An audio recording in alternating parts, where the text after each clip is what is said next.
Kita mulai, mari kita berdoa. Ya Bapak di surga, kami mengucap syukur atas hari ini yang sangat luar biasa. Kau berikan cuaca yang cerah, kami boleh berkumpul. Saat ini kami akan menerima pengajaran. Bagaimana kami mengerti apa yang menjadi kehendak-Mu, bagaimana kami dapat mengalami pengharapan janji, sehingga apa yang sudah Kau rencanakan dapat tergenapi, bukan hanya bagi kami, tapi bagi keluarga kami. Berikan kami hati yang seorang murid, berikan kami juga pewahyuan supaya kami dapat mengerti isi hati dan kehendak-Mu. Dalam nama Tuhan Yesus kami berdoa dan mengucap syukur. Amin. Nah, Shalom, tadi saya mau bahas ya. Jadi Musa itu adalah hamba Tuhan yang dipilih Tuhan dari awal. Tetapi dia gagal masuk ke tanah perjanjian. Tapi Yosua yang awalnya itu sebagai hamba Musa, maksudnya dia pembantunya Musa, tetapi dia malah bisa masuk ke dalam tanah Kanaan. Nah, kita belajar poin-poin apa toh yang dilakukan oleh Yosua yang Musa nggak lakukan, supaya apa? Itu yang bisa dipraktekkan dalam hidup kita. Kalau ilmu orang bisnis itu namanya ATM, amati, tiru, modifikasi. Jadi kalau kita itu mau sukses, kita kumpulnya belajarnya sama orang sukses. Caranya itu kita pelajari dan kita terapkan, kita akan mengalami hal yang sama. Nah, satu poin pertama kita buka di Yosua 1 ayat 6.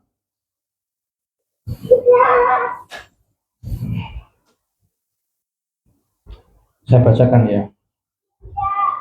Kuatkan dan teguhkan hatimu, sebab engkau yang akan memimpin bangsa ini memiliki negeri yang kujanjikan dengan bersumpah kepada nenek moyang mereka untuk diberikan kepadanya. Pertama yaitu kita harus menguatkan dan teguhkan hati. Kenapa? Karena kadang memang dari setiap percobaan yang ada dalam hidup kita itu Tuhan izinkan untuk melatih otot-otot rohani kita. Nah, kita harus kuatkan, teguhkan, dan berpegang pada Tuhan. Terus dilanjut. Kedua adalah bertindak hati-hati sesuai tema Tuhan. Jangan menyimpang ke kanan atau ke kiri. Nah, kembali, makanya ada firman carilah kerajaan Allah dan kebenarannya terlebih dahulu. Kalau kita tidak pernah baca firman, ya kita tidak tahu apa sih perintahnya yang jangan menyimpang ke kanan atau ke kiri. Yosua 1 ayat 7. Hanya diulang lagi, kuatkan dan teguhkan hatimu dengan sungguh-sungguh, bertindaklah hati-hati sesuai dengan seluruh hukum yang telah diperintahkan kepadamu dan oleh hambaku Musa. Janganlah menyimpang ke kanan atau ke kiri supaya engkau beruntung kemanapun engkau akan pergi. Nah, di kitab perjanjian itu dijelaskan ada namanya perjanjian berkat dan perjanjian kutuk. Itu sebenarnya kalau kita hidup itu tidak ada yang menyimpang ke kanan atau ke kiri, itu kita akan disertai dan diberkati. Nah, tapi kalau kita misalnya sampai melenceng, nah itulah yang membuat ada pijakan setan dalam hidup kita. Kenapa? Karena dijelaskan kalau setan itu adalah pendakwa, dia akan mendakwa siang dan malam di hadapan Allah. Nah, kita jangan sampai ada celah baik dalam kita maupun keluarga kita. Kenapa? Setan itu suka salingnya seperti itu, dia mengganggu, nyerang kita tidak bisa, mendakwa kita tidak bisa, dia cari siapa tahu yang kira-kira lemah, siapa tahu yang ada celah. Nah, ini yang termasuk utama kesuksesan adalah poin ketiga. Janganlah lupa memperkatakan kitab Taurat siang dan malam. Nah, isinya janganlah engkau lupa memperkatakan kitab Taurat ini, tetapi renungkanlah siang dan malam, supaya engkau bertindak hati-hati sesuai dengan segala yang tertulis di dalamnya, sebab dengan demikian perjalananmu akan berhasil dan akan beruntung. Ini penting. Saya mendirikan yayasan, kita pelayanan full, dibilang full time, kemana-mana, jadi tiap hari masih pelayanan. Tapi di sisi itu Tuhan sisipkan berkat. Saya ketemu orang, bantu, ada orang yang punya bisnis kosmetik, dia hampir ibaratnya mengalami kesulitan ekonomi. Ketemu sama saya niatnya tidak ada pikiran bisnis, saya pengen melayani. Akhirnya apa? Jadi jualan, saya jadi agen jawaban. Begitu pula sama, saya nanti pelayanan lagi, ketemu orang, saya itu sekarang akhirnya jual bantal permanen, itu satu-satunya di Indonesia. Itu juga sama, saya fokusnya bukan bisnisnya. Ada satu orang yang punya pabrik bantal, dulu nyuplai besar di Matahari. Nah, ada pergantian direksi, terus di kasarnya dicial, habis-habisan. Terus hentam lagi kemarin COVID, sampai benar-benar nggak bisa beroperasi. Terus saya melayani itu orang Jakarta, dia itu profesor lulusan Jerman, teknik mesin. Nah saya waktu di Cipali itu waktu pulang dapat hikmat Tuhan, itu kasih tahu namanya Pak Adi. Pak Adi suruh bikin bantal permagnet. Akhirnya saya telepon, Om, ini saya dapat hikmat ini. Wah, iya caranya. Udah tak kirimi buku titik-titik meridian. Saya kan kebetulan dapat karunia Tuhan untuk bisnis konversi. Tak kirimi. Dia pelajari, terus akhirnya dia kasarannya dia bikin penelitian, dibikin dan akhirnya jadi. Jadi bantal itu ditaruh di belakang kepala, itu orang tensinya tinggi, gulanya tinggi, pakai setengah jam langsung turun, langsung normal. Jadi bagi orang yang misalnya mau lepas obat, saya saranin ke sini, bukan jualan ya, tapi ini ada plus minusnya, nggak boleh dipakai lebih dari 1 jam. Karena apa? Karena itu kan dialiri supaya peredaran darahnya lancar. Kalau dipakai lebih dari 1 jam, itu kayak orang olahraganya over. Jadi ini kenceng denyut jantungnya. Jadi saya kalau orang mau beli itu selalu saya ngomong cek, berani komit nggak? Kalau enggak mungkin nggak bisa. Kenapa daripada aku dikomplain? Tapi saya maksudnya nggak fokus jualannya. Jadi saya tujuannya sebenarnya pengen supaya orang yang terikat obat, orang yang sakit itu sembuh. Nah dengan saya bantu orang tadi namanya Pak Adi itu tiba-tiba kebuka. Nah ini poin ini penting. Padahal apa yang tak lakukan seperti ini, memperkatakan kitab Taurat.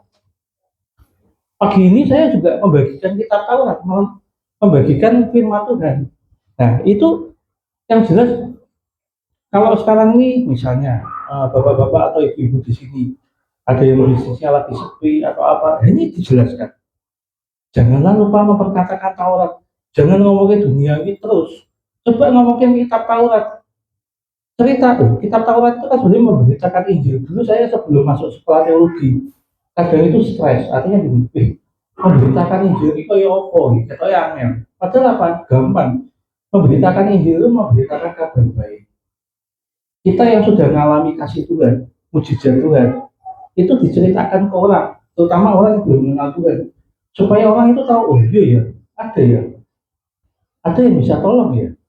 Nah, akhirnya dia juga punya pengharapan yang sama. Nah, iman itu yang paling penting. Bagaimana orang itu bisa mengalami mujizat? Bagaimana dia punya iman kalau tidak ada yang memberitakannya? Nah, kita itu termasuk orang-orang yang motivasi sama Tuhan. Bagaimana kalau kita tidak memberitakan? Orang tidak akan mendengarkan. Nah, kalau kita memperdengarkan, ya mungkin di bisnis, mungkin ada yang punya rumah makan atau ya coba berbagi. Dulu saya seperti ini, dulu saya sakit seperti ini. Terus saya baca firman, saya didoakan, saya ngalami mujizat. Coba barangkali Bapak Ibu mau ngalami juga seperti itu. Nah, ini poin keempat adalah namanya lanjut pemetaan. Nah, ini pemetaan yang paling penting. Nanti tak jelasin. Tapi ini kita belajar dari Yosua dulu. Yosua 2 ayat 1. Jadi Yosua bin Nun itu dengan diam-diam dia melepas tim 2 orang pengintai, katanya, pergilah amatilah negeri itu dan kota Yeriko. Maka pergilah mereka dan sampailah mereka ke rumah seorang perempuan Sunda yang bernama Rahab lalu tidur. Ini penting, itu namanya pemetaan. Kalau orang ngomong punya bisnis, kita survei dulu. Nah, bikin bisnis restoran di daerah situ tuh saingannya apa, Weh? Kalau aku buka, misalnya ayam geprek, di situ ayam geprek udah banyak ya. Pangsa pasarnya siapa itu penting. Dan kalau pemetaan itu kaitannya gini, genugal, atau musuh. Sekarang ini tadi kan kita ngomong, kenapa orang itu mengalami hidup masih susah? Karena dia nggak tahu posisinya. Banyak orang ngomong, ini iya caranya ngusir setan. Iya caranya kita peperangan, ya setan peperangan Tuhan. Kok mau diperangi itu nopo? Oh sudah dikalahkan Tuhan Yesus 2000 tahun yang lalu. Yang penting itu sebenarnya gini, kayak gini. Kita punya di rumah kita banyak tikus. Caranya ngatasi gimana? Ada tahu nggak? Caranya bersihin tikus caranya? Nah, dikasih racun tikus, mati baunya kemana-mana. Caranya gimana? Hah? Kasih kucing. Kucingnya nanti kena penyakit. Caranya bersihin tikus itu sebenarnya simpel. Kita bersihkan sampah. Sampah-sampah yang membuat tikus itu ada di situ. Betul nggak? Nah, ini sama. Kita kalau pengen menghilangkan tadi kita mau segala ikatan-ikatan yang tidak baik, caranya kita bersihkan dulu sampah-sampah di dalam diri kita, termasuk hati kita. Nah, banyak juga ada namanya ini. Selain roh musuh juga ada namanya kutub. Kayak tadi saya cerita, saya itu mantan dukun. Saya yang bantu pelepasan itu buahnya hamba Tuhan nyoba, tapi terakhirnya finishnya di Philip Mantova, makanya saya masuk GNS. Jadi saya lagi ibadah itu dituding bulan Agustus atau September. Waktu itu saya ke Surabaya. Biasanya saya di Jogja. Terus saya pas ada pelayanan ke Bali, saya lewat Surabaya, saya nanya sama teman, di mana ya kayak Kemah Daud? Saya kan nggak di Jogja kan di Kemah Daud. Kamu pergi ke Mawar Salon. Nah itu dituding saya. Itu di belakang itu ada mata dukun. Pernah minum air guru, maju sekarang belum beres. Itu kayak saya ditusuk pedang. Waktu itu ditarik ke depan. Terus didoain pendetanya pada mencelat. Nah ternyata apa? Harus pemberesan. Nah banyak orang nggak tahu. Jadi gini, ibarat ada orang kena santet atau pelet, misalnya nih seorang istri, suamiku ki dipelet di orang, terus hilang. Piye? Doake Pak Pendeta. Nah, saya kuncinya ki bukan mendoakan ibunya. Kalau mendoakan santet atau pelet, itu kita sama-sama makan nasi, sama-sama pakai kuasa dari Yesus. Orang usah Pak Pendeta, sama-sama wei. Tapi kuncinya gini, kita belajar. Kenapa kok bisa kena pelet atau santet? Kalau kita orang Kristen atau Katolik, orang Nasrani, kita ini ranting yang nempel sama pokok anggur, bisa disantet nggak? Bisa nggak dipelet? Nah, kenapa kok bisa? Apakah ada perzinahan? Apakah ada kepahitan? Apakah ada ini okultisme atau penyembahan berhala yang dulu di leluhur? Makanya tadi yang saya bahas, ada firman Tuhan itu yes dan amin. Jangan ada Allah lain di hadapanku, karena aku Allah penjuru yang membalaskan kesalahan bapak pada anaknya, pada keturunan ketiga. Saya waktu lupa ya ayatnya berapa, tapi pasti ada itu di 10 perintah Allah. Pada keturunan ketiga keempat, bisa jadi kita yang kena pas keturunan ketiga, bisa jadi kita kena yang keturunan keempat. Nah, tapi kan kok nggak adil ya? Bisa jadi suatu hari keturunan kita juga komplain. Aku mengalami ini belum habis. Bisa jadi juga karena perbuatan kita. Jadi kita itu kadang hidup kudus, kita hidup benar. Itu bukan mikir kayak kita, tapi kita mikir ini loh, kelanjutan regenerasi. Besok keturunan kita itu kayak apa? Ojo ibaratnya orang ngomong bahasa Jawa ini di obo-obo ke setan. Setan itu mendakwa supaya dia punya hak legal untuk merusak hidup kita. Ada yang terus kerja kontang panik kok duitnya dari iso ngumpul, itu kutuk. Kok sering kecelakaan? Saya melayani kemarin ada orang itu namanya Dena Pribadi. Dia punya cucu salah satu itu yang satunya autis. Jadi waktu itu Imlek terus saya dipanggil suruh mendoakan. Saya nggak nyebut merek ya, nggak nyebut nama, tapi pokoknya ada itu orang Semarang. Ada salah satu cucunya itu autis. Dan papa mamanya kan yang minta tolong sama saya manggil itu engkongnya ceritanya gitu. Papa mamanya ngomong gini, ketoknya apa ya? Kami sudah menerima dan mensyukuri kalau memang Tuhan kehendaknya seperti ini ya wis kita jalani dengan sukacita.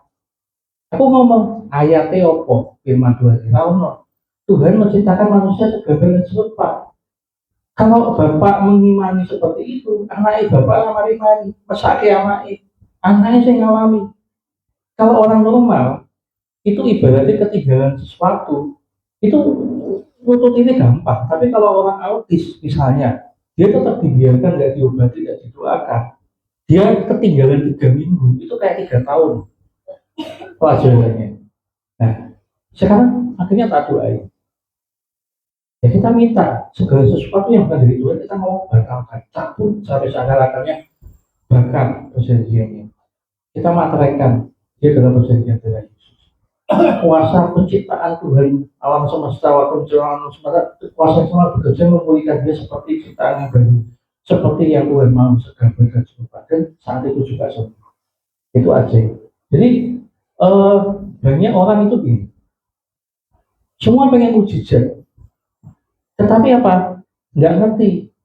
Orang namanya mujizat itu istilahnya gini. Kalau aku mau beli Innova, aku nggak perlu mujizat, tinggal jebol tabungan. Tapi kalau aku misalnya aku pengen sesuatu yang nggak mungkin, yang nggak terlihat, yang belum ada, yang nggak masuk akal, itulah yang kita punya iman. Contohnya Abraham, istrinya jelas, Saranya mandul, terbukti. Terus dia sudah usul, sudah tua. Tapi karena dia mengimani Tuhan itu pasti bisa memberi dan akhirnya itu terjadi. Dan Tuhan bilang, aku memperhitungkan sebagai kebenaran. Tapi sorry, iman itu juga penting. Harus dasarnya firman Tuhan. Makanya tadi kembali baca firman. Aku tiba-tiba aku minta Alphard dulu ya, lah mungkin kabul. Itu bukan sesuai firman. Karena apa?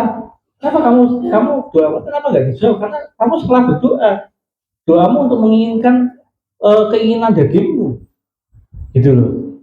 Padahal soal ini banyak orang itu nggak paham ya. Tuhan ngomong, kau belajarkan dengan aku doa Bapa kami. Di doa Bapa kami itu diajarkan. Banyak orang yang ngerti. Banyak orang doa itu ibaratnya ini kayak proposal.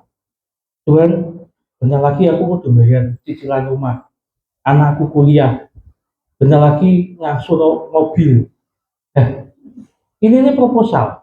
Padahal di doa Bapa kami diajarkan. Pertama kali apa? Bapa kami yang ada di surga, dikuduskanlah namamu. Kita kalau mau maju ke tata, kita harus mengkuduskan diri dulu. Benar. Nanti dijelasin di sini ada yang melepaskan kasut barang itu. Terus yang ketiga, jadilah kerajaanmu di bumi dan di surga. Sebelum kita minta untuk perut kita harus doakan dulu kehendak Tuhan supaya jadi.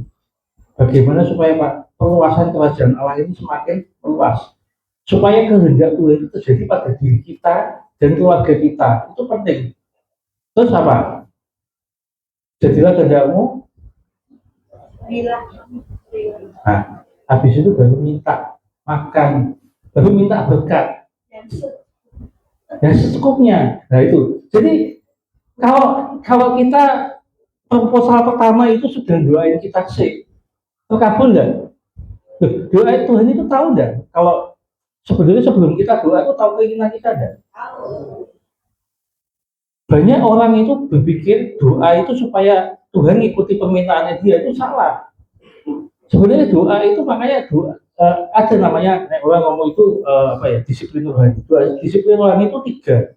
Jadi 1, kita doa ke atas. Firman itu komunikasi ke Tuhan ke bawah. Dan kita ini namanya bersekutu atau bersaksi itu ke samping sama rekan rohani. Makanya orang itu butuh. Kayak saya itu punya bapak rohani.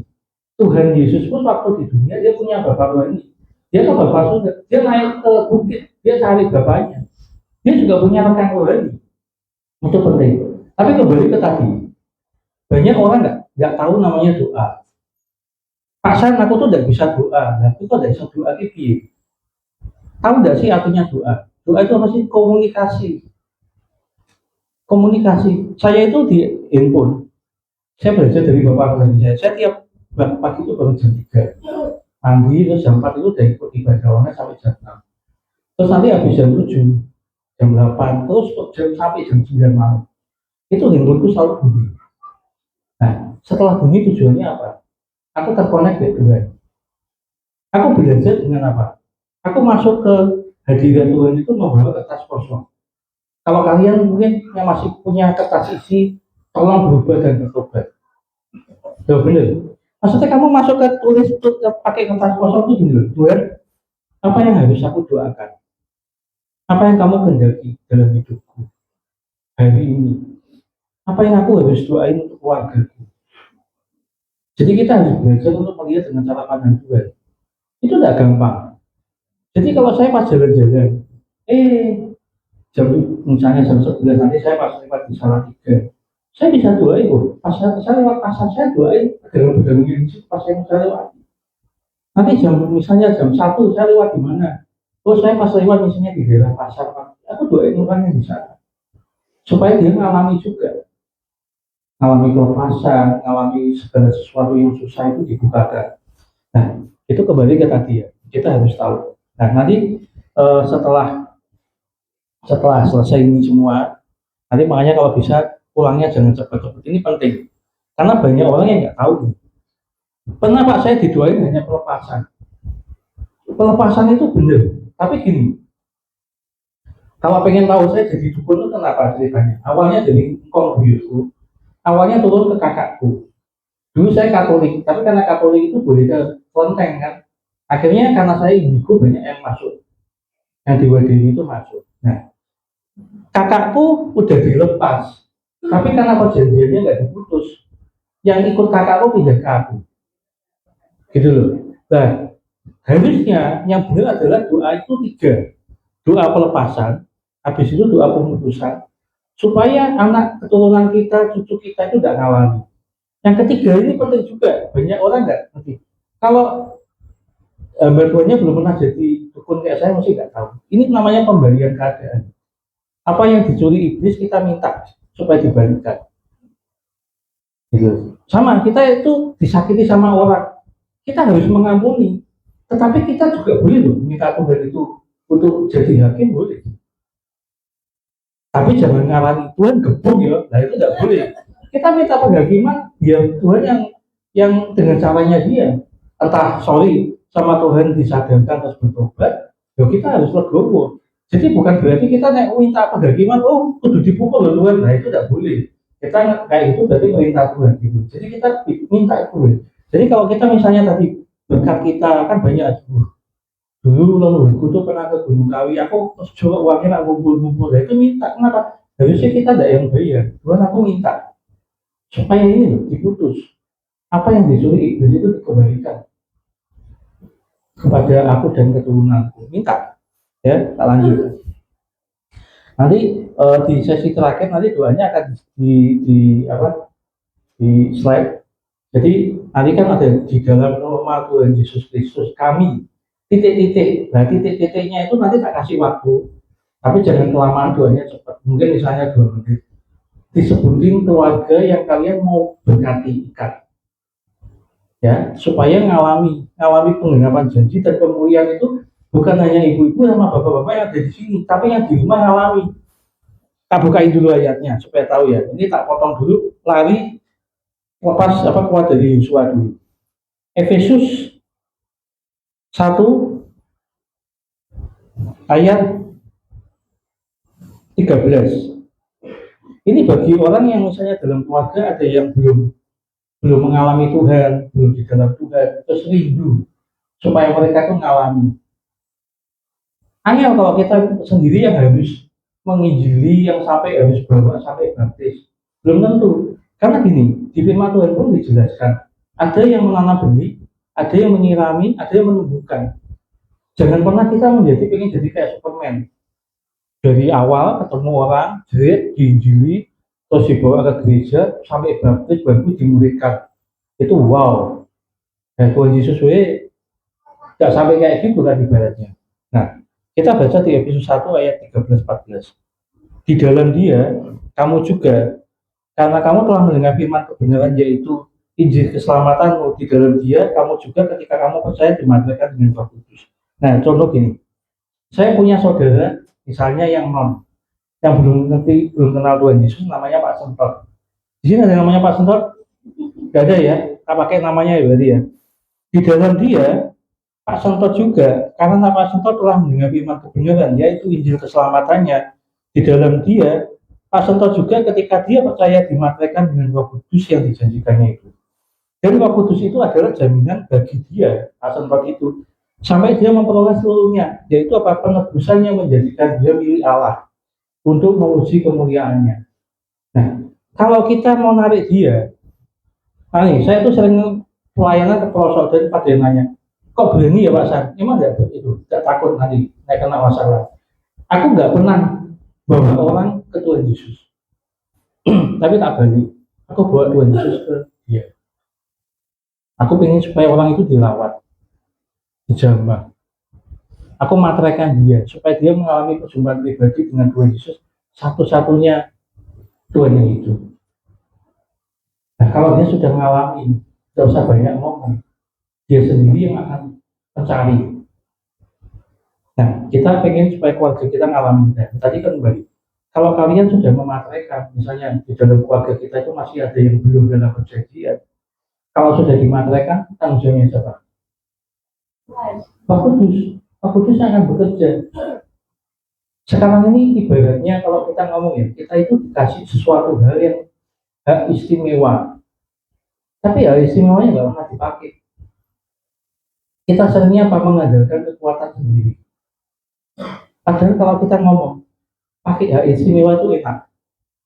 Contohnya banyak. Aku pernah di Jogja, ada orang punya rumah kos-kosan, itu ceritanya angker. Sudah 8 pendeta mendoakan setannya tetap nggak mau pergi, tetap di sumur itu Pak. Aku ngomong gini, udah saya tak kesana. Memang Pak San pasti pergi, bukan Pak Sasan yang bikin pergi, tapi kalau saya berangkat pasti pergi. Kenapa? Loh, aku ini cuma saluran pipo, alat transportasi, alat impartasi kuasa Tuhan. Kalau setan tidak pergi yang malu, bukan aku, Tuhan Yesus. Sebelum aku datang pasti pergi, benar. Sebelum aku datang pergi. Kenapa kita pakai praktek seperti Tuhan Yesus pakai ditanya? Makanya saya itu tidak setuju namanya peperangan roh. Tuhan kan di waktu itu ditanya, pakai kuasa apa kamu lulusnya? Apakah kamu pakai kuasa Beelzebul? Tuhan ngomong gini, aku menggunakan kuasa ilahi. Kalau kamu percaya, maka kerajaan ilahi akan datang padamu. Kita tuh narik, oh di bumi, di bawah bumi, di atas bumi sudah kuasanya di tangan Tuhan Yesus. Kita tinggal pakai kuasanya Tuhan, itu makanya kita jadi alat impartasi kuasa Tuhan. Makanya jangan sampai orang itu kalau musik setan orang ada mujizat itu laku, nah itu tidak boleh. Kalau kita kan cuma alat. Nah kalau kita jadi alat itu kita harus bersih dulu. Kita harus jadi alat seperti yang Tuhan mau, selaras. Nah tadi dibahas Pak Musa kan, kita harus selaras. Selaras itu seirama. Kalau seirama, ibaratnya kayak tadi musik. Ada yang nyanyi lagunya kuncinya G, main musiknya kunci C, pasti kacau. Tapi harus selaras, seirama. Kita kembali ke Yosua ya. Ini yang masalah genogram. Nanti kalian tahu nanti mungkin itu ya bisa ditampilkan dulu ya Pak. Tadi nanti kurang lebih gambarannya tak jelasin dulu baru lanjut. Tadi yang genogram itu Pak.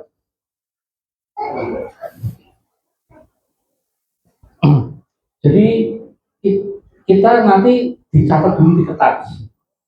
Yang masih hidup, yang sudah meninggal tidak boleh dituakan. Yang masih hidup misalnya kayak saya engkau masih hidup, engkau mak masih hidup, kakek nenek. Nah, kakek neneknya itu nanti didoain. Papa mama, nah ini family tree, ini KPK. Nah, yang masih hidup. Nah, ini kan kalau jaga itu turunan ketiga, keempat. Ini kan mulai ini, buyut. Nah, kita itu di atas itu. Nah, yang masih hidup, kalau yang udah mati nggak usah didoakan. Nah, jadi selain dari kakek nenek, terus papa mama, terus saya. Nah, saya itu sekarang kita beberapa bersaudara. Kalau yang anaknya oke ya sabar, nanti cepat doanya. Saya misalnya, saya punya kakak anak nomor pertama, terus misalnya istri atau suami, terus anaknya kalau punya cucu disebutin juga. Anak kedua namanya siapa, cucunya siapa, terus pokoknya semua sama mantu ya. Yang itu. Jadi nanti kita doakan itu aja di dalam nama Tuhan Yesus kami titik-titik. Lah titik-titiknya itu nyebutin nama satu-satu. Jangan banter-banter supaya nggak ganggu yang lain. Jadi tiap orang nyebutin namanya itu ya maksudnya diucap, tapi jangan terlalu keras supaya nggak ganggu yang lain. Diucapin nanti kalau sudah selesai baru kita doain itu lepas, putus dan kita masuk ke ketetapan supaya kita ngalami apa yang Tuhan mau itu terjadi dalam hidup kita. Setuju ya mau ya. Jadi jangan pulang di tengah-tengah. Itu yang paling penting. Saya lanjut. Tadi setelah pemetaan terus bertekun dan terus belajar. Terus sekarang itu poin kelima, memandang dengan cara Tuhan. Nah tadi ya seperti itu doa pun juga harus seperti doa Bapak kami pun kita harus mendoakan kehendak Tuhan yang jadi baru kehendak kita. Nah, Yosua 3 ayat 1 kita harus bangun pagi-pagi mesbah Tuhan ya kan tadi. Kita doa itu bukan untuk keinginan kita apa, tapi kita harus cari sebenarnya kehendak Tuhan apa. Saya itu dalam hidupku nggak pernah berpikir jadi hamba Tuhan. Dari dulu itu saya sekuler, kontraktor. Tapi begitu saya tahu kodrat ilahi saya, panggilan surgawi saya hamba Tuhan, saya nggak berani berseberangan dengan Tuhan. Kenapa? Bahaya. Banyak orang itu, ya ini banyak yang nggak sadar ya. Katanya orang pada ngomong pun peduli, melayani bersama Tuhan, sama melayani untuk Tuhan. Beda nggak? Bedanya di mana? Ada yang bisa jelasin? Ada yang bisa jelasin? Kalau melayani untuk Tuhan, itu gini, ibaratnya ini aku orang cowok, mau ngasih bunga cewek ya, berduduk di cake puisi dikasih seneng loh, ya kan? Tapi kalau misalnya ngasih bunganya gini, nah itu banyak orang yang melayani itu Tuhan. Iya aku wis khotbah kok, aku wis PB kok ujian penyembahan. Tapi kayak ini baunya menjijikan di mata Tuhan. Nah, kalau melayani bersama Tuhan kita harus berhikmat. Kayak tadi saya nyampaikan karya salib pun ya. Oh ya karya salib kita dapat kasih karunia. Tetapi ada bagian kita yang harus mempertahankan keselamatan kita. Kita harus tetap berakar bertumbuh berbuah. Kita harus berbuah. Karena orang Kristen itu kita lihatnya awal sebetulnya di dalam Tuhan apa enggaknya buahnya. Kalau kita ngomong di dalam Tuhan tapi kata-katanya masih kata-kata kebun binatang, bodoh. Ya, poin kelima memandang dengan cara pandang Tuhan. Terus 9 mengkuduskan diri. Yosua 3 ayat 5. Berkatalah Yosua kepada bangsa itu, kuduskanlah dirimu sebab besok Tuhan akan melakukan perbuatan yang ajaib di antara kamu. Nah, kita kalau gini, kuduskan itu penting juga. Kalau kita mau hidup seperti bangsa Israel yang dulu ada dalam tiang awan dan tiang api, dalam perjanjian penyataan dan perlindungan Tuhan, kita harus selalu menjaga kekudusan. Karena Tuhan sendiri itu kudus. Terus yang selanjutnya adalah hapuskan celah atau patahkan hudud. Yosua 5 ayat 9. Dan bagaimana Tuhan kepada Yosua, hari ini telah kuhapuskan celah Mesir itu daripadamu, itulah sebabnya nama tempat itu disebut Gilgal sampai sekarang. Nah, saya itu sebelum pelayanan ketemu di Surabaya sama Pastor Philip Mantova, sebelumnya sudah dilayani hamba Tuhan banyak. Bahkan yang dari luar negeri yang terkenal, orang sakit lumpuh bisa bangun, itu mendoakan saya. Tetapi jujur ya, saya masih lihat setan.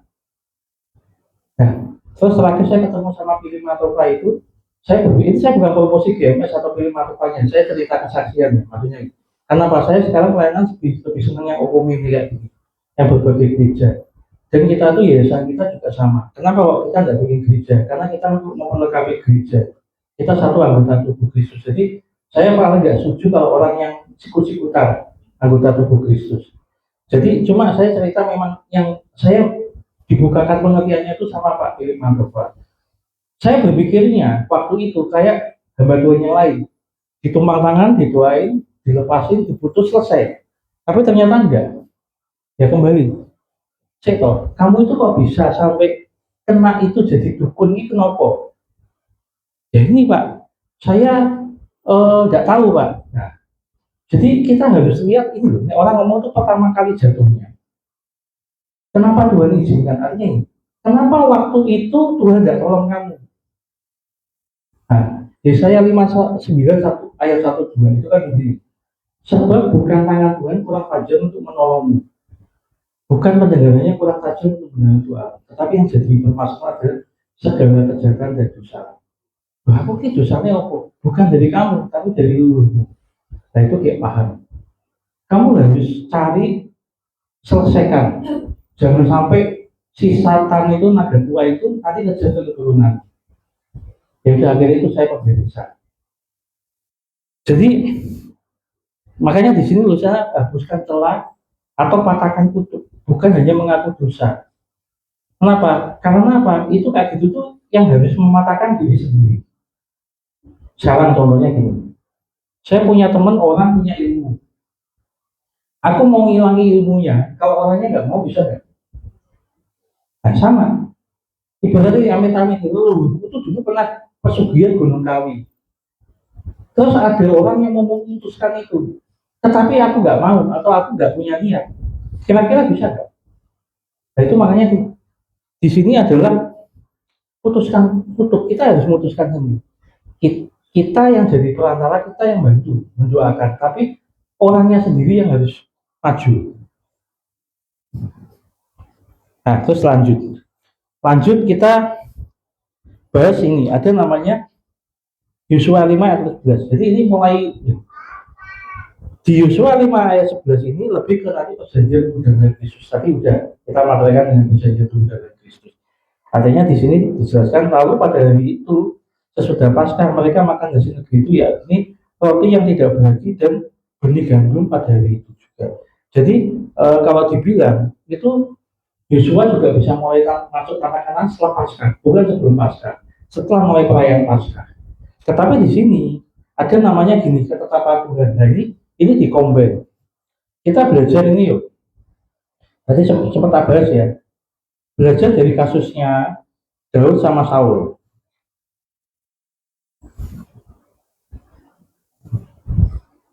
Saya belajar dari Saul.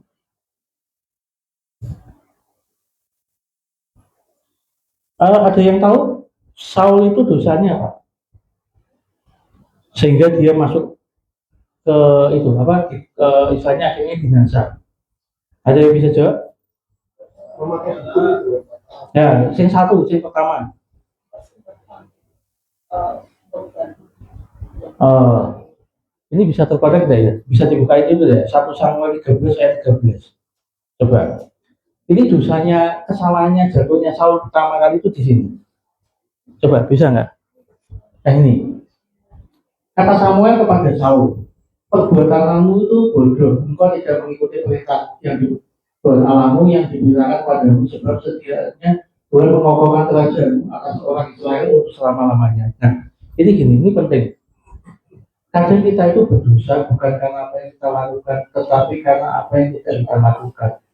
Kita udah tahu perintahnya Tuhan, tapi kita nggak melakukan. Termasuk ada Yesaya 3:18 itu penting. Kita tahu orang jahat, kita diam aja, orang itu akan mati dalam kejahatannya. Tapi dalam orang itu akan dituntut ke kita.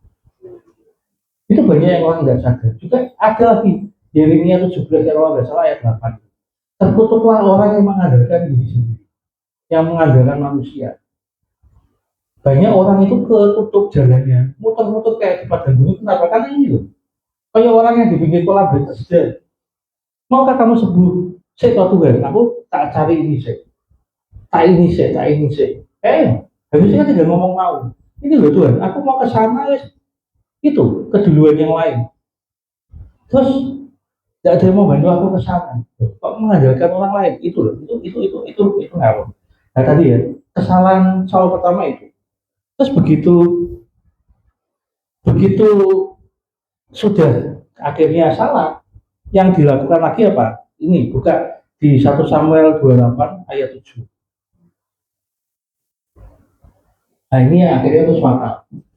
Lalu berkatalah Saul kepada pasukannya, carilah bagiku seorang perempuan yang sanggup memanggil Allah, maka aku hendak pergi kepadanya dan meminta petunjuk kepadanya.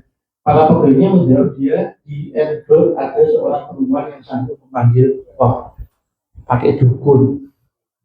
Wes akhirnya dia binasa. Dia perang, dia sudah istilahnya apa? Orang ngomong ngetrik. Nah dia jadi rakyat pakai baju jihad. Tapi panah itu bisa masuk di tengah sela-sela baju jihad. Itu ya itu pekerjaan Tuhan, itu kudu. Kalau enggak mungkin ngalami. Nah sekarang kita masuk Daud. Daud dosanya apa? Ada yang bisa jawab? Hah? Sebelum itu, sebelum berzina, Oh, sebelum berzina kok mau bunuh, masa mau bunuh sih berzina. Pertama dia nggak mau kerja, nggak mau perang. Anak buahnya kan perang, dia nggak perang. Padahal di mana-mana pemimpin itu maju sih.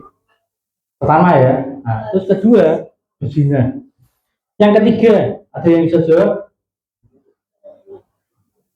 Kecuali timku nek iso jawab, habis ini tak traktir. Kecuali timku loh ya, yang berangkat dari Jogja nggak boleh. Ada yang bisa jawab? Yuk kita buka di itu. 2 Samuel 11 ayat 8. Nah, coba dibuka ke. 2 Samuel 11 ayat 8. Nah, nih. Kalau orang real yang masuk akal, aku berzina sama istri orang, harusnya ketemu suaminya malu kan? Benar nggak? Kalau perlu ngumpet, nggak mau ketemu malu kan? Ini enggak. Dia panggil Uria, pergilah ke rumahmu dan basuhlah kakimu. Ketika Uria keluar dari sana, maka orang pun disodorkan membawa hadiah. Jadi kalau ini ya detailnya, kalau diteruskan nanti kalian baca satu perikop itu lebih kasar ya artinya gini. Kamu tak kasih makan, tak kasih hadiah. Kan harusnya kan orangnya jadi hubungannya apa ya? Nggak mikirnya enggak. Tapi perintahnya adalah kamu pulang mau itu bujumu. Istrinya sama Uria, itu kan pasti cantik. Sampai raja saja tergoda. Harusnya kalau ngomongin duniawi pasti diikuti. Satu, nggak usah perang, nggak ada risiko mati di medan perang. Kedua, ini perintah raja. Ada nggak yang begini? Kamu kan tidak perang toh, ini aku perintah raja, aku berani itu kok, tenang. Ini absolut. Tapi Tuhan bikin apa? Dia tidur di suatu rumah, dia tetap dapat tidur sama bujunya. Itu kalau hari itu sampai dia tidur sama bujunya, nggak ada Tuhan Yesus. Aku tuh aku tuh perenungan waktu doa baca firman itu kayak gue bicara panjang. Ini Tuhan itu apa? Si Daud itu pengen kayak Tuhan. Dia pengen menyuci. Ini kalau kayak tadi ya, masih mending Saul. Saul itu begitu jatuh dalam dosa yang dicari siapa? Nabi Samuel yang merapi perantara Tuhan. Cuma karena Nabi Samuel sudah jengkel karena Tuhan marah, tidak mau nemui. Akhirnya dia panggil Senaya.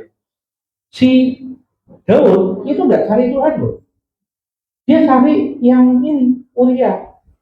Dia pengen orang ngomong harusnya orang berdosa itu bertobat, tapi dia enggak.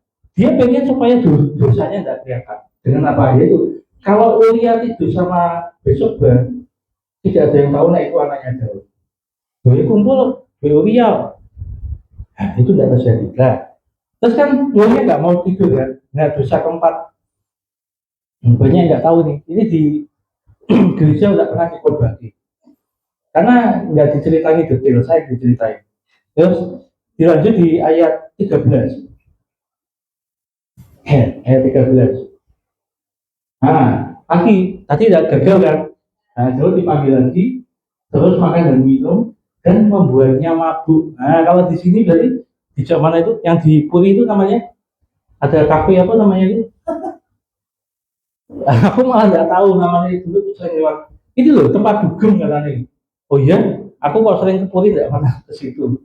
Pokoknya ini yang dibuat mabuk. Nah orang kalau mabuk kan lupa diri. Tapi ya aja, Ulia tetap tidak mau. Dia tidur di suatu rumah. Nah, yang terakhir kali dosanya yang kelima adalah apa? Dipanggil, kasih suruh kasih ke Yoram untuk apa? Kalau paling depan supaya mati.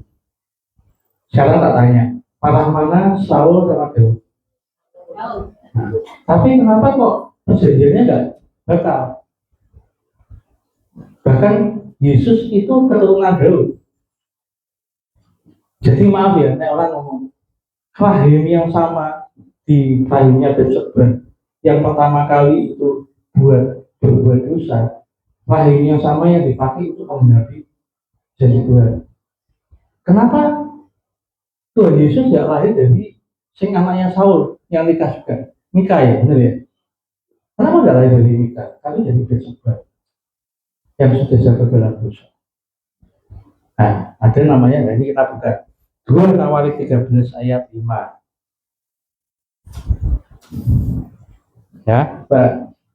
Nih, Tidakkah kamu tahu bahwa Tuhan Allah Israel telah memberikan kuasa kerajaan atas Israel kepada Daud dan anak-anaknya untuk selama-lamanya dengan suatu perjanjian ganda. Ada perjanjian ganda. Perjanjian ganda itu namanya apa? Kalau perjanjian itu gini, kita ngomong ya, kamu ada perjanjian dengan Tuhan, terus salah satu itu melejani perjanjian batal, kayak Saul, rohnya diambil. Tapi kalau perjanjian ketetapan, bukan ini ya, ini saya ngomong hari ini, bukan berarti mengandalkan untuk berdosa loh ya. Ini keliru loh ya.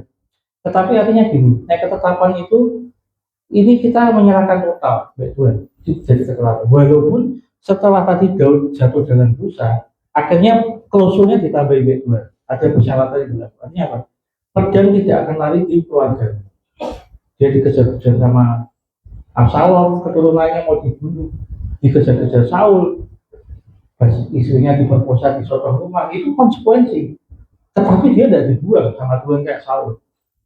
Nah, maksudnya apa? Bukan berarti, oh kita melegalkan benar, Daud itu benar, Saul tidak. Tapi gini loh, dari 2 hal ini kita belajar Saul sama Daud, itu bedanya apa? Masalah hati. Si Saulnya begitu ditegur sampai itu Nabi Samuel, sampai dia pernah berkata kan ininya gini, loh aku tuh rojo yang diurapi Tuhan, ketetapanmu ketetapanku itu ketetapan Tuhan. Nah ini yang salah. Kalau Daud enggak, dia begitu ditegur sama Nabi Nathan langsung belajar, dia langsung mengakui Tuhan, ya aku salah. Begitu ditegur, ya nanti kembali ke oke, tahu ya masalah perjanjian garam nanti kita masuk ke ketetapan, bukan hanya kita tapi yang keluarga besar kita yang masih hidup, supaya mengalami pemulihannya satu keluarga. Terus Yosua 5 ayat 15, tanggalkan kasutmu. Dalam perjalanan hidup itu kita pasti kadang jatuh dalam dosa, ya toh. Nah kita harus tanggalkan kasut. Yosua 5 ayat 15, dan panglima bala tentara Tuhan itu berkata kepada Yosua, tanggalkan kasutmu dari kakimu, sebab tempat yang kau berdiri itu adalah kudus. Nah ini tahu nggak sih artinya tanggalkan kasut itu seperti apa?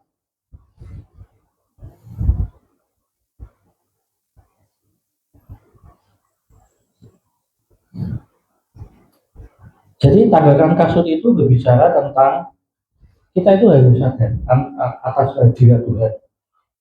Artinya apa? Ya, nah kita ngomong dosa jauh-jauh ya. Kita masuk ke dalam rumah aja sepatu yang sandal kan dilepas. Apalagi masuk ke diri Tuhan. Nah, terus kedua adalah yaitu kita harus peka. Kapan itu Tuhan hadir? Nah, di saat kita menghadap Tuhan itu ya kita juga harus memposisikan yang baik. Sekarang itu kan luar biasa dong, ada orang bisa ikut ibadah online. Kalau zaman dulu apa bisa? Dulu itu mau menghadap Tuhan ini setahun sekali. Itu kalau nggak kudus itu kesambung petir bisa mati. Kalau sekarang orang ibadah online masih makan gorengan, masih makan kopi, itu kebangetan. Saya itu waktu COVID aja ya kalau ibadah, saya pakai itu mandi dulu keramat, terus saya pakai kemeja. Saya selalu kalau ibadah harus pakai sepatu, kenapa ya itu menghargai Tuhan. Itu berkaitan dengan itu ya, apa namanya tadi kasut. Kita tanda hormat sama merendahkan hati di hadapan Tuhan. Terus kedua juga kita harus menanggalkan kedagingan atau hal duniawi. Ojo mikir ke masa sih, oh ini opo, ini oh ya aku kudu kemana, kudu belanja sih sama. Pas posisi kita memang mau masuk ke dunia Tuhan, kita harus menyiapkan sikap hati kita juga harus. Itu kaitan kasus itu juga itu. Terus kita juga harus meninggalkan cara lama yang hal yang duniawi itu kita harus tinggalin. Oke lanjut.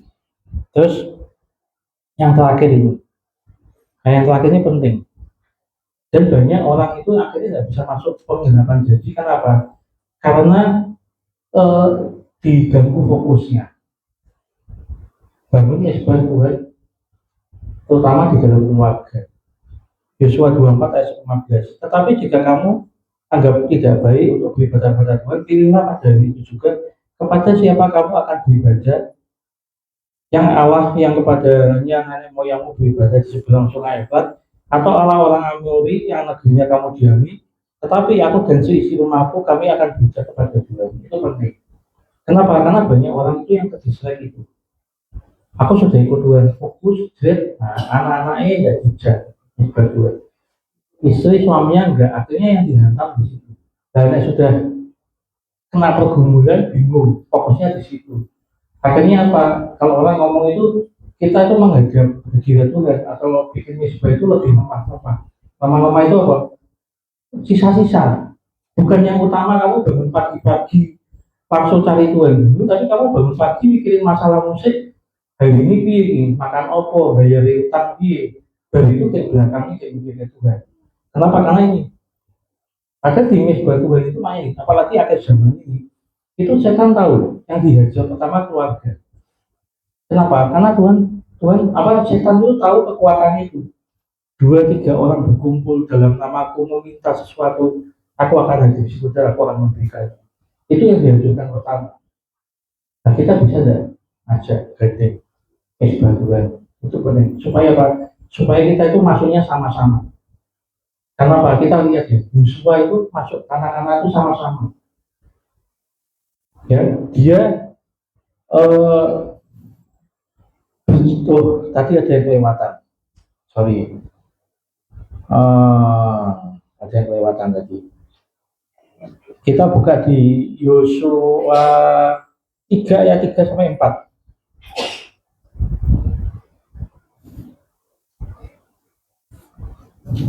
Ya, ya, ya.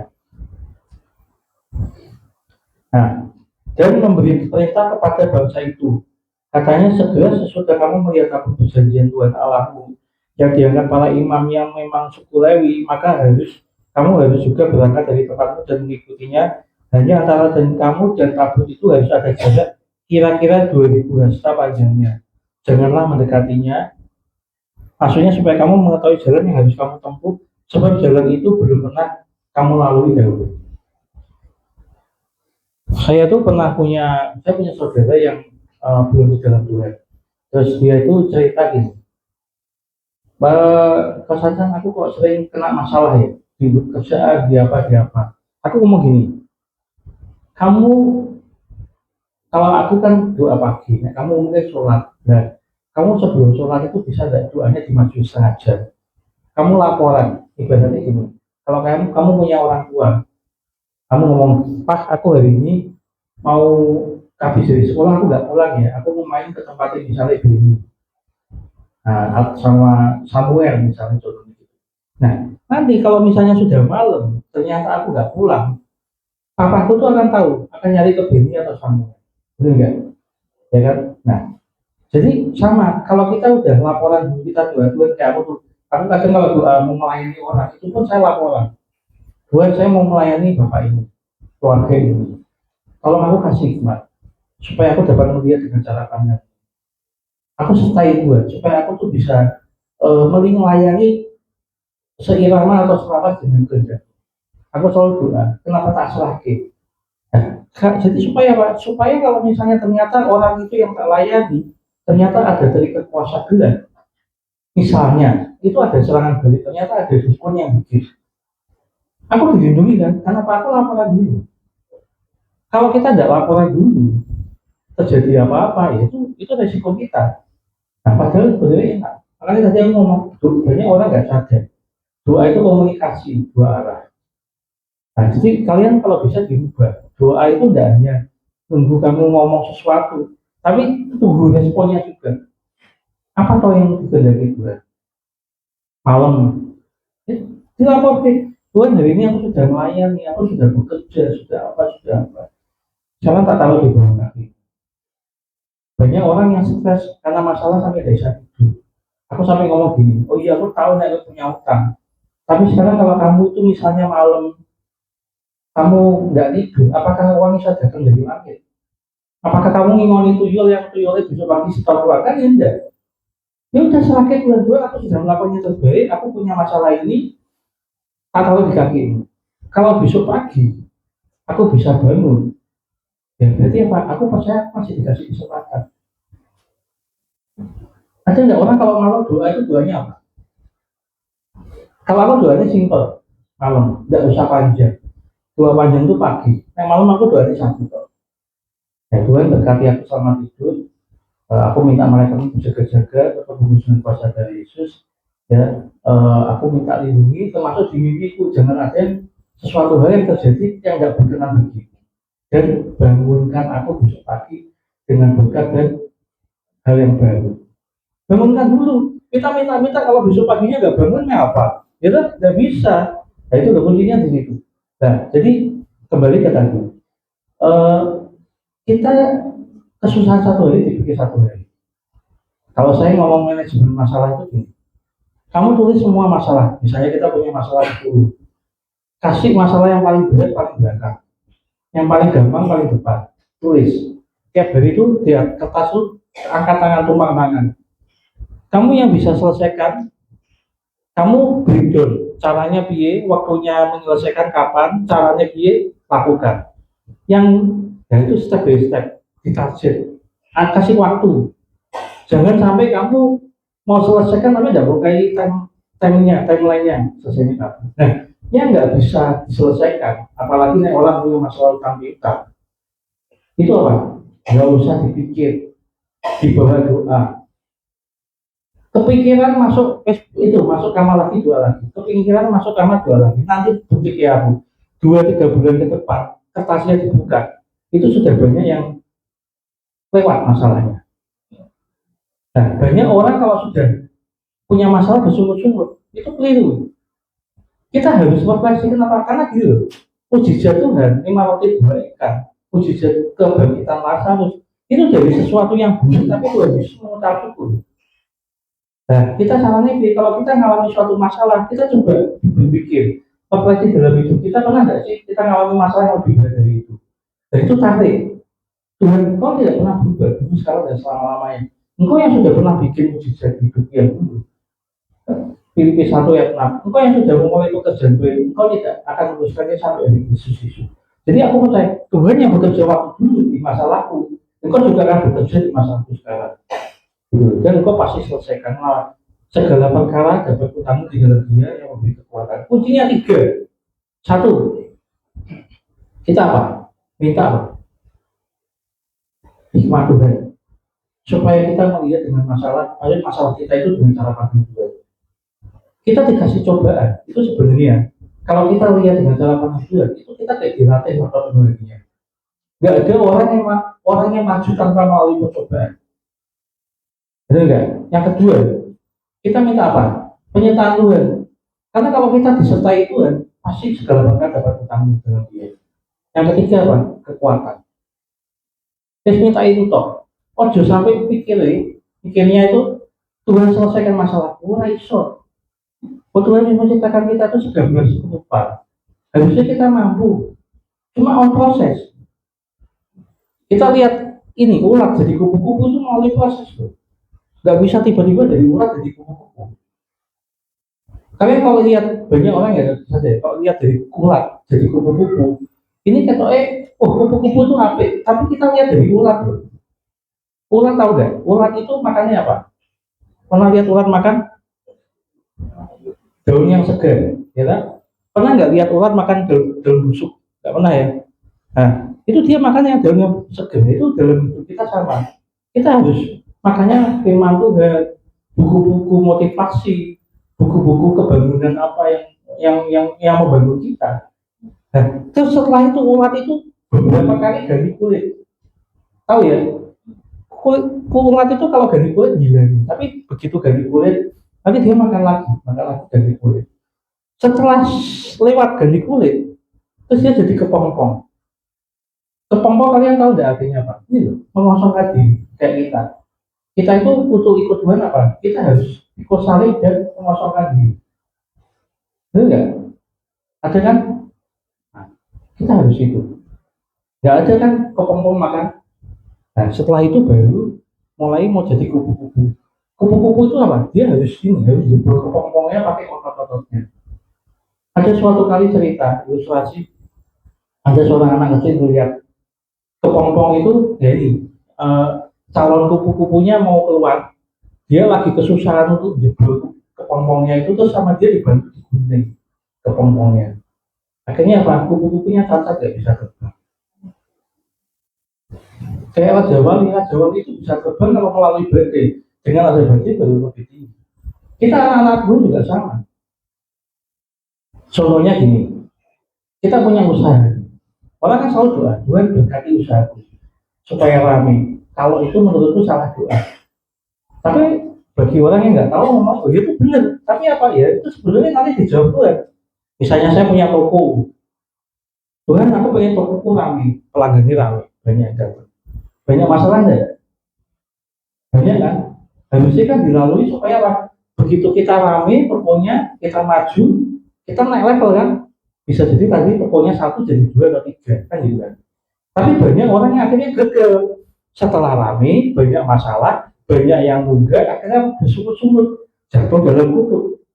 Kesalahan bangsa Israel nanti bisa baca di 10 Korintus 1 Korintus 10 ya. Kesalahan bangsa Israel karena muter-muter 40 tahun, hampir 40 tahun di pada gunung karena 5 dosa. Salah satunya apa? Bersungut-sungut.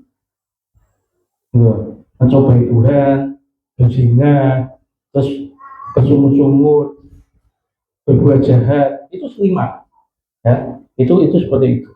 Nah, harusnya kita tidak ngalami. Tapi kenapa kalau kita ngalami karena itu? Nah, kalau aku doanya saya tak ubah. Tuhan, jadikan aku berkat buat orang lain. Jadikan aku rekan sekerja perluasan kerajaan Allah. Jadi puji Tuhan, saya sampai detik ini tidak dikasih masalah. Saya lebih dikasih orang-orang yang punya masalah. Tapi enak, saya melayani kalau sudah malam aku bisa tidur. Tapi kan Anda mikirin masalahku. Nah itu mindset dirubah. Makanya kadang kalau kita tahu dan kita doa sesuai dengan Tuhan, enak. Kalau kita ngomong tadi, kita minta ini rekan sekerja dalam kerjaan Tuhan, itu kayak ini. Kita menyatu dalam kerjaan Bapak. Kalau kita dikasih tugas yang susah, Bapak masih susah, kita akan dikasih yang enteng. Dan karena kita memotivasinya bukan mikir aku ben rame, ben berlimpah, tapi kita supaya jadi berkat. Kalau kita jadi berkat, pasti kan kita diberkati dulu. Tidak mungkin kita memberkati orang kita tidak diberkati. Kedua, kalau kita jadi rekan sekerja dalam perluasan kerajaan Allah, ya jelas kita akan dibuka link koneksi, divine connection, bukan masalah-masalah yang ada, yang seperti itu. Ya, oke, mungkin dari saya itu. Terus kita masuk ke doa. Nanti habis itu saya tutup. Pada hafal nggak anggota keluarga? Atau mau dicatat dulu?